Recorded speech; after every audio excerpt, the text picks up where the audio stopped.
কি যে করব আমি কিছুই বুঝতে পারছি না। কি করে এখান থেকে দুজন বেঁচে বেরোবো আমি বুঝতে পারছি না।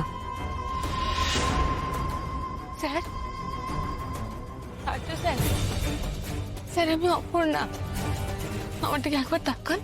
স্যার তাকান না আমার। স্যার, স্যার, আর্য স্যার, স্যার স্যার স্যার উত্তর দিচ্ছে না কেন? আপনি কি ওষুধ দিয়েছেন স্যারকে? আপনার জ্ঞান নেই কেন? উনি তো এখান অব্দি হেঁটে এসেছিলেন। আপনি কি করেছেন? উত্তর দিন, কি করেছেন? সুস্থ করার নামে আরো অসুস্থ করে দিচ্ছেন আপনি ওনাকে। কি ওষুধ দিয়েছেন বলুন আমাকে। সিগারেট দিয়েছি, তাই জন্য তুমি যা বলছো সেটা কানে শুনতে পাচ্ছে না। ওকে ঠিক করার জন্য এই ওষুধটা দেওয়াটা খুব দরকার ছিল।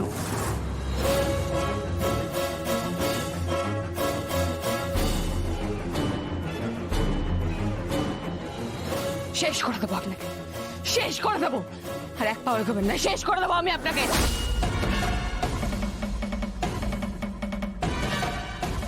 সেই একই নাটক। আপনিও কবে থেকে সেই একই জিনিস করে চলেছেন, সেই জন্য আমিও তাই করছি। আপনি স্যারকে ছেড়ে দিন, হয়তো কিন্তু আপনি বাঁচবেন না। শোনো অপর্ণা, আমি এবার না সব কিছু অন্যভাবে করেছি। আর্য কোনোভাবেই এখান থেকে পালাতে পারবে না। তুমি শুধু সত্যি কথাটা বলতে বলো ওকে, সেটাই তোমার জন্য ভালো হবে। তুমি যদি বোকামি না করে আমার সব কথা শোনো, তাহলে আমি তোমার কোনো ক্ষতি করব না। শুনবো না, আপনার কোনো কথা আমি শুনবো না। আমি স্যারকে প্রোটেক্ট করব। আপনাকে আমি বিশ্বাস করি না। আপনি চিরকাল আমাদের ক্ষতি করতে চেয়েছেন, আর আজকেও সেই জন্যই স্যারকে এখানে নিয়ে এসেছেন। আপনাকে আমি কিচ্ছু করতে দেবো না, কিচ্ছু না, কিচ্ছু না। আমি স্যারকে